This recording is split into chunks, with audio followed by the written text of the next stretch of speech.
Bonjour à toutes et bonjour à tous, et bienvenue dans le monde merveilleux des contes de Grimm. Frérot et Sœurette. Frérot prit sa sœurette par la main et dit : « Depuis que notre mère est morte, nous ne connaissons plus que le malheur. Notre belle-mère nous bat tous les jours, et quand nous voulons nous approcher d'elle, elle nous chasse à coups de pied. Pour nourriture, nous n'avons que de vieilles croûtes de pain, et le petit chien, sous la table, est plus gâté que nous. De temps à autre, elle lui jette quelques bons morceaux. Que Dieu ait pitié de nous. Si notre mère savait cela, viens, nous allons partir par le vaste monde. » Tout le jour, ils marchèrent par les prés, les champs et les pierrailles. Et quand la pluie se mit à tomber, Sœurette dit : « Dieu et nos cœurs pleurent ensemble. » Au soir, ils arrivèrent dans une grande forêt. Ils étaient si épuisés de douleur, de faim et d'avoir si longtemps marché qu'ils se blottirent au creux d'un arbre et s'endormirent. Quand ils se réveillèrent le lendemain matin, le soleil était déjà haut dans le ciel et sa chaleur pénétrait la forêt. Frérot dit à sa sœurette : « Sœurette, j'ai soif. Si je savais où il y a une source, je courrais pour y boire. Il me semble entendre le murmure d'un ruisseau. » Il se leva, prit Sœurette par la main, et ils partirent tous deux à la recherche de la source. Leur méchante marâtre était en réalité une sorcière, et elle avait vu partir les enfants. Elle les avait suivis en secret, sans bruit, à la manière des sorcières, et avait jeté un sort sur toutes les sources de la forêt. Quand les deux enfants en découvrirent une qui coulait comme du vif argent sur les pierres, Frérot voulut y boire.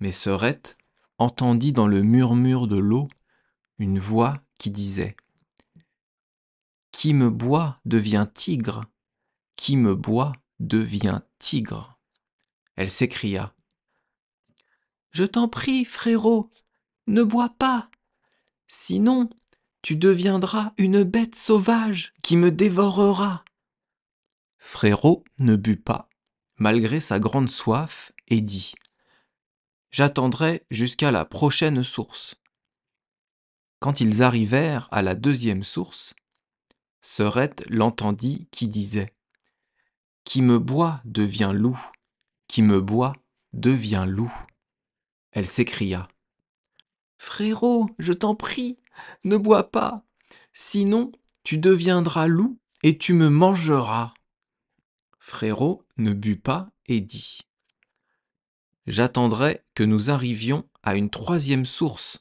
mais alors je boirai, quoi que tu dises, car ma soif est trop grande. » Quand ils arrivèrent à la troisième source, Sœurette entendit dans le murmure de l'eau : « Qui me boit devient chevreuil, qui me boit devient chevreuil. » Elle dit : « Ah, frérot, je t'en prie, ne bois pas, sinon tu deviendras un chevreuil et tu partiras loin de moi. » Mais déjà, Frérot s'était agenouillé au bord de la source. Déjà, il s'était penché sur l'eau et il buvait. Quand les premières gouttes touchèrent ses lèvres, il fut transformé en jeune chevreuil. Sœurette pleura sur le sort de Frérot, et le petit chevreuil pleura aussi et s'allongea tristement auprès d'elle. Finalement, la petite fille dit : « Ne pleure pas, cher petit chevreuil, je ne t'abandonnerai jamais. » Elle détacha sa jarretière d'or, la mit autour du cou du chevreuil, cueillit des joncs et en tressa une corde souple. Elle y attacha le petit animal et ils s'enfoncèrent toujours plus avant dans la forêt. Après avoir marché longtemps, longtemps, ils arrivèrent à une petite maison. La jeune fille regarda par la fenêtre et, voyant qu'elle était vide, elle se dit : « Nous pourrions y habiter ». Elle ramassa des feuilles et de la mousse et installa une couche bien douce pour le chevreuil. Chaque matin, elle faisait cueillette de racines, de baies et de noisettes pour elle, et d'herbes tendres pour Frérot. Il la lui mangeait dans la main, était content et folâtrait autour d'elle. Le soir, quand Serette était fatiguée et avait dit sa prière, elle appuyait sa tête sur le dos du chevreuil. C'était un doux oreiller, et s'endormait. Leur existence eût été merveilleuse si Frérot avait eu son apparence humaine. Pendant quelque temps, ils vécurent ainsi dans la solitude. Il arriva que le roi du pays donna une grande chasse dans la forêt. On entendit le son des trompes, la voix des chiens et les joyeux appels des chasseurs à travers les arbres. Le petit chevreuil, à ce bruit, aurait bien voulu être de la fête. « Je t'en prie, Serette, laisse-moi aller à la chasse, dit-il. Je n'y tiens plus. Il insista tant qu'elle finit par accepter. Mais, lui dit-elle, reviens ce soir sans faute. Par crainte des sauvages chasseurs, je fermerai ma porte. À ton retour, pour que je te reconnaisse, frappe et dis : Serette, laisse-moi entrer. Si tu n'agis pas ainsi, je n'ouvrirai pas. Le petit chevreuil s'élança dehors, tout joyeux de se retrouver en liberté. Le roi et ses chasseurs virent le joli petit animal, le poursuivirent, mais ne parvinrent pas à le rattraper. Chaque fois qu'ils croyaient le tenir, il sautait par-dessus les buissons et disparaissait. Quand vint le soir, il courut à la maison, frappa et dit : « Serette, laisse-moi entrer. » La porte lui fut ouverte, il entra et se reposa toute la nuit sur sa couche moelleuse. Le lendemain matin, la chasse recommença et le petit chevreuil entendit le son des cors et les « ho ho » des chasseurs. Il ne put résister. « Serette, ouvre, ouvre, il faut que je sorte, » dit-il. Serette ouvrit et lui dit : « Mais ce soir, il faut que tu reviennes et que tu dises les mêmes mots qu'hier. » Quand le roi et ses chasseurs revirent le petit chevreuil au collier d'or, ils le poursuivirent à nouveau.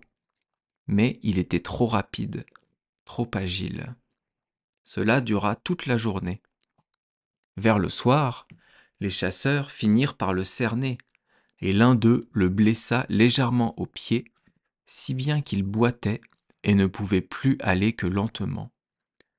Un chasseur le suivit jusqu'à la petite maison et l'entendit dire : « Serette, laisse-moi entrer. » Il vit que l'on ouvrait la porte et qu'elle se refermait aussitôt. Il enregistra cette scène dans sa mémoire, alla chercher le roi et lui raconta ce qu'il avait vu et entendu.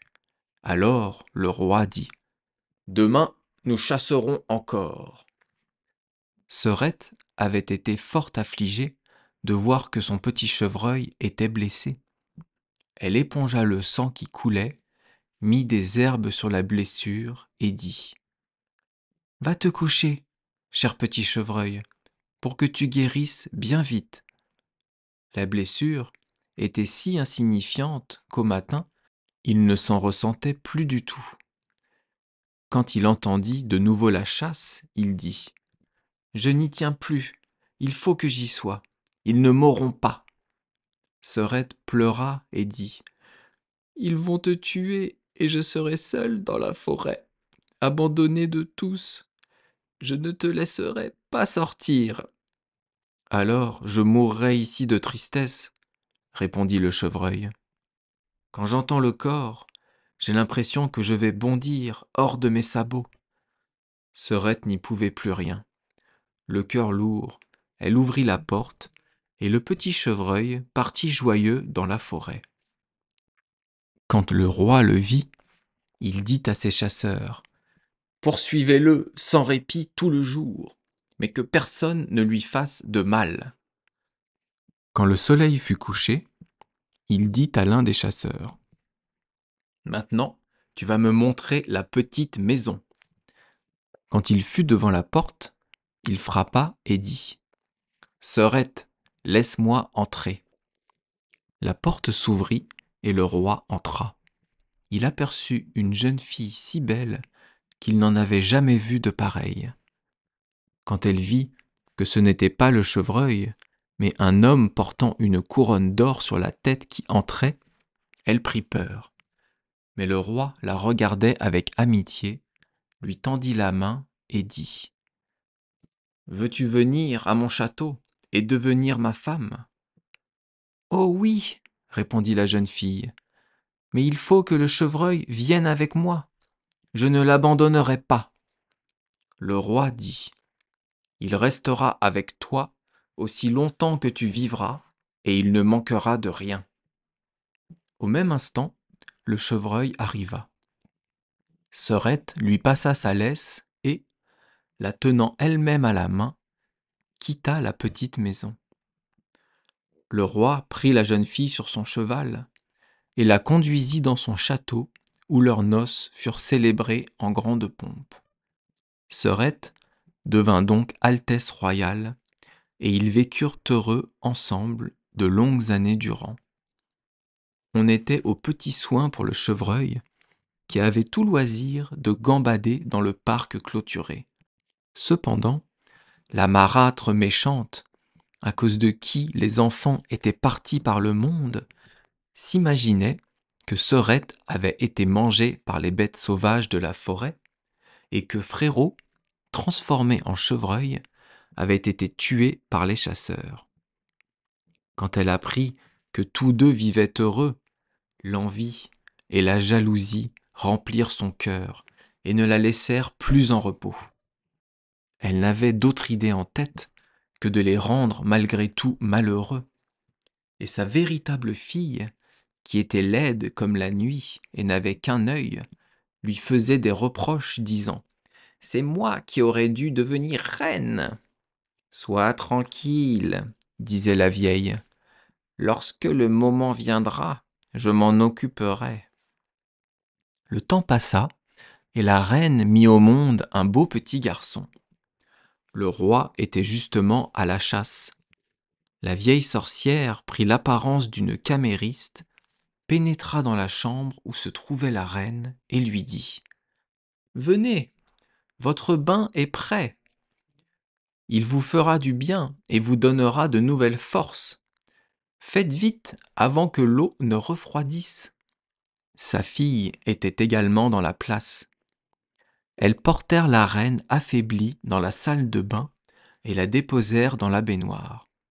Puis, elles fermèrent la porte à clé et s'en allèrent. Dans la salle de bain, elles avaient allumé un feu d'enfer, pensant que la reine étoufferait rapidement.